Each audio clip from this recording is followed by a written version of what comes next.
Samuel ngoma tosumienu timiensa. Na akudie da Saul fie ni David fie ntem cherry. Na David de okoso ye dinara. Na Saul fie de okoso hodwo yara. Na wo mabarima ma David wo Hebron. Na baka ne Amnon a Yesreni Ahinoam wo no no. Na de otiamienu ni Kileba Abigail Kameni Naba yere no wo no no. Na de otoso miensa ne Absalom oye Gesu hene Tamar baba Mekaba. Na de otoso na ne Hagit ba Adonia. Na de otoso num ne Abita ba Sefatia. Na de otoso nsia ne David yere Iglaba Yitrim. Yenum na wo won ma David wo Hebron. Na bra na akudie da Saul fie ni David fie ntem no. Abena Saul fie mu ara. Nso na Saul won pran bi ani din de Rispa oye Aya baba. Na Isboset ka kire Abner se, "Adenti na wokọ meja mpena ho." Na Isboset asem no ye Abner ebufu se, na okan se, "Okrama ne me a me ne Yuda asidie mu, meye waja Saul fie ni ne nuanom ne ne namfonom adoye ne. Na menyi wo nhyɛ David nsa na worehwehwɛ me ho amumuyo oba yi ho. Saa na Onyankopɔn nye Abner, na saa na onkoso nye no. Sɛdeɛ Awurade kaa David ntam no, saa na meye mama no. Sɛ obema ahinie no afiri Saul fie, na ɔde David ahengua asi Israel ne Yuda so, afiri Dan akosi Bia Seba." Na sɛ osuro no nti, wantumi amua Abner asɛm biara bio. Na Abner soma abɔfo si na nan mu ma wɔkɔ David nkyɛn kɔka sɛ, "Hwan na asase yi wɔ no?" Nso ɔka sɛ, "Ɛne me mpam, na hwɛ, me nsa bɛka wo ho de adane Israel nyinaa aba wo nkyɛn." Na ɔka sɛ, "Wie me ne wo bɛpam, na adeɛ biako pɛ na merebisa no wo hɔ sɛ, nhunu manim, gye sɛ wo de Saul baba Mikal ba nsa na waba bɛhwɛ m'anim." Na David soma abɔfo ma wɔkɔ Saul ba Isboset nkyɛn kɔka sɛ, "Fa me yere Mikal a mede Filistifo marima ano ɔha megye no awadeɛ no brɛ me." Na Isboset soma ma wɔkɔfa no firi ne kunu Lais ba Paltiel nkyɛn. Na ne kunu no ne kɔe. Na wɔde esu di n'akyirɛ koduru Bahurim. Ɛna Abner ka kyerɛ no sɛ, "Sane kɔ." Na ɔsane. Na Abner ne Israel mpanin kasa sɛ, "Mmara a atwa mu no, na morehwehwɛ David sɛ omedi mo so hene. Na afei monyɛe, ɛfiri sɛ Awurade aka akyerɛ David sɛ, makoa David nsa na mede bɛgye me man Israel, Filistifo ne wɔn atamfo nyinaa nsam." Na Abner kasa gu Benjamin asom nso. Na Abner kɔe nso kɔka deɛ ɛyɛ. Israel ne Benjamin fie nyinaa ani so gu David asom Hebron.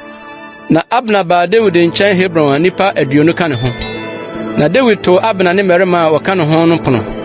Na Abner ka kyerɛ David sɛ, "Mɛsɔre makɔboaboa Israel nyinaa ano mabrɛ me wura, na wɔne wo apam, na wadi wɔne a wɔpɛ nyinaa so hene."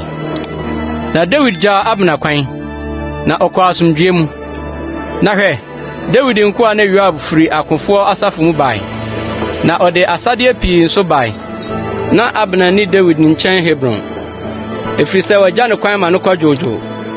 Na Joab ne dɔm a wɔka ne ho nyinaa baeɛ no, ɔka kyerɛ Joab sɛ, "Ne ba Abner aba ɔhene nkyɛn, na wɔagya no kwan, na ɔkɔ asomdwie mu." Na Joab ba ɔhene nkyɛn bɛka sɛ, "Adeɛ na wɔayɔ yi, hwɛ, Abner aba wo nkyɛn. Adɛnti ne wɔagya no kwan na wɔkoro yi? Wonim ne ba Abner sɛ ɔbaa sɛ ɔrebɛdaadaa woɔ, na wɔhunu wo korɔ ne ba, na wɔhunu deɛ woreyɔ nyinaa." Na Joab firi adi firi David nkyɛn. Na ɔsoma abɔfoɔ ma okotiin Abner. Na ɔde no firi Sira ebura ho san bae. Na David deɛ na onim. Na Abner san baa Hebron no, Joab de no ma ne kɔɔ kuropɔn no mu sɛ ɔne no rekɔkasa bɔkɔɔ. Ɛhɔ na ne nua Asahel mogya nti ɔkɔwɔɔ ne yɛfunu ma ne wuiɛ. Na ɛno akyi David tee na ɔka sɛ, "Me ne m'ahenni di ne ba Abner mogya ho bem Awurade anim daa.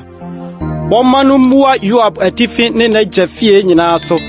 Nanso wɔma deɛ ne ho sene ne ɔkwatani ne deɛ ɔtwere poma ne deɛ ɔtɔ nkrantaa no ne deɛ aduane bɔ no mpa Joab fie da." Na Joab ne ne nua Abisai di Abner ewu. Ɛfiri sɛ okum wɔn nua Asahel Gibeon kon no mu. Na David ka kyerɛ Joab ne ɔman a ɔka ne ho no nyinaa sɛ, Monsunsane montade mu na momfrafra yituma na montwa adwo ndi Abner anim. Na ɔhene David di funaka n'akyi, na ɔkora Abner wɔ Hebron. Na ɔhene maa ne so sui Abner da so. Na ɔman no nyinaa sui. Na ɔhene be Abner ho kwadwom yi sɛ, Ogyegyentua wuo na Abner awuo yi. Wankyekere wɔn nsa da, na wanto wɔn nan pokyerɛ da. Sɛ wɔtɔ amumuyɔmba anim na watɔ yi. Na ɔman no nyinaa kɔɔ so suu no bio. Na ɔman no nyinaa baa sɛ ɔbɛma David biribi adi. Na owia da so wɔ hɔ no, David ka ntam sɛ, saa na Onyankopɔn nyɛ me na ɔnkɔ so nyɛ. Sɛ mede aduane anaa biribiara meka ma no ansa na owia kɔtɔ a.